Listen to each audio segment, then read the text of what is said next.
So my question is related to a comment you made about how you would want to get rid of the Department of Education. And I know the conservative view is to keep public education very, very local.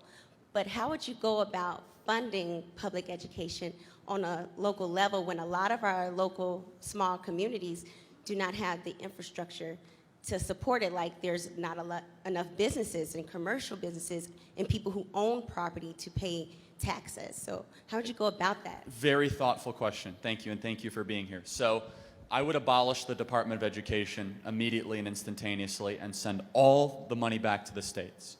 Two things would then happen. First of all, that money will be spent a lot more efficiently state by state because you don't have to pay for federal bureaucrats walking around this building in DC that do nothing all day long.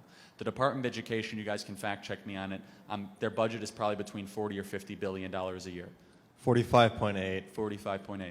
That's why you're a member of Turning Point USA. Because you know stuff like that. I'm the leader, and I'm for abolishing the DOE completely. So yeah, between 40 and 50, so the average is correct. We're putting on an event with it. But it's going to here's be a the lot thing. of fun. I want to make something super important, and I could sense that you would understand that from your question. I would want to reinforce it. Just because you want to abolish the Department of Education does not mean you don't care about education. I want to abolish it because I think education is the key to opportunity for low-income communities and for a healthy, vibrant culture and society. And that the Department of Education has gotten in the way of that in the last 60 years. So how would you fund it? Well, first and foremost, our public education system is not a funding problem currently. It's not. A lot of demagoguing politicians will make it seem as if it's a funding problem. Now, there are schools that are underfunded, but if you look at a parochial school, for example, in Chicago, or you look at a Catholic school, it costs to educate a child per year about $7,000 to $9,000 a year through a Chicago Catholic school, on average. On the high end, $10,000. In Chicago, public school, for a miserable education, it's about $23,000 to $28,000 a year for a much lower quality good or service. So it's not necessarily a funding problem. So here's how I would solve it. First and foremost, you could free up a tremendous amount of capital by firing bad teachers. I think at least 10 to 15% of teachers should be fired, easily. And I know this from personal experience by seeing teachers that took time off, that didn't have any attention to me, but good teachers should be paid more. Now, good teachers do not get rewarded when they're doing an excellent job. Bad teachers don't get fired. You might say, Charlie, how would you judge those teachers? Well, you do it through a variety of different ways. First and foremost, you have teachers grade teachers. No one's ever really thought of this before because really good teachers don't want bad teachers to be around. Now, of course, people could manipulate the way to do it. You have a comprehensive way to evaluate it. If we can run Fortune 500 companies and find high-performing employees, we can find high-performing teachers. And by the way, you walk into a school, you ask 10 students who the best teacher is, it's no mystery who the teachers that are there at 6 a.m. and they leave at 6 p.m. Public education teachers played a huge role in my life. And people say, oh, Charlie, you're anti-teacher. I'm not. I'm anti-bad teacher. There were teachers that sacrificed everything you wouldn't believe, and they were earning $55,000 a year because they were lower on the entry level on the tenure scale. And I'd ask them the question, how is it fair that this next teacher next door gets in right as the bell rings, they leave right as the bell rings, they don't grade any homework, they do nothing, and the teacher would say, you're right, that's not fair, but there's nothing I could do about it. So you'd free up a tremendous amount of capital. The second thing is this, we need market forces in education, but more than that, put simply, money that goes towards education is very top-heavy. It goes to the administration.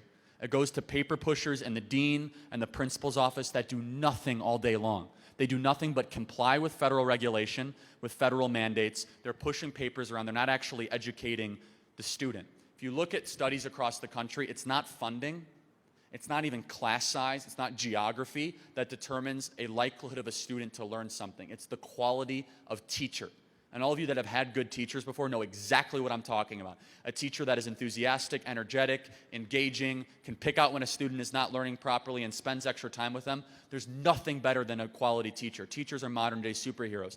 Bad teachers are modern-day villains because they bring down the moving average. They bring down the attitude of an entire teacher community. So what's the solution? Well, the market has taught us that it usually solves problems like this.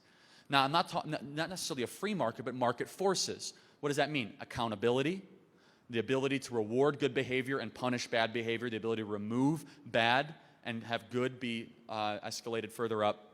And finally is this, is if you had a more voucher system and you allowed people to use the money they're putting into the tax pool to go to a better school, that would solve a lot of problems. In Chicago, it It is a civil rights catastrophe that there are families on the south side of Chicago that have to send their kids to schools with teachers that don't care. The schools are crumbling, and they're almost destined for failure. There's something wrong with that. And now, who's getting in the way of it? Well, Karen Lewis and the Chicago teacher unions are the one that are getting in the way of it, because they're saying it's just a funding issue. It's just a funding issue. Well, the numbers show that it isn't.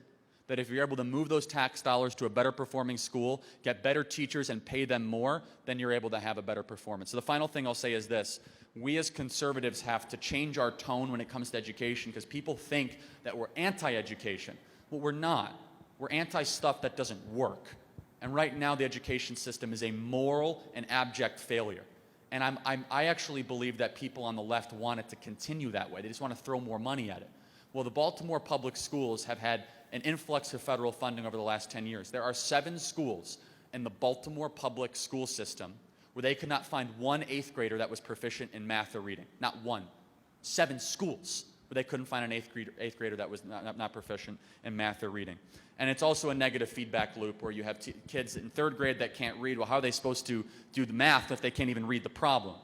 Then how are they supposed to do 5th grade work if all of a sudden it's a negative feedback loop and they keep moving it up because the teachers don't care, so they just keep moving the kids up to a higher grade. By the time they're in 6th grade, they're asked to read a book and they can't even read the cover. And that's when you start to have kids drop out by 7th or 8th grade, join gangs, they find meaning, so on and so forth. How do you solve it? School choice, and also letting good teachers be paid more. So the number one reason when students say, Charlie, I want to be a teacher, but it doesn't pay enough. That's what I hear. Well, I think we should be paying teachers $200,000 or $300,000 a year. There should be just less teachers and reward the good ones more. Only a market would do that. So thank you for your question. I do appreciate it.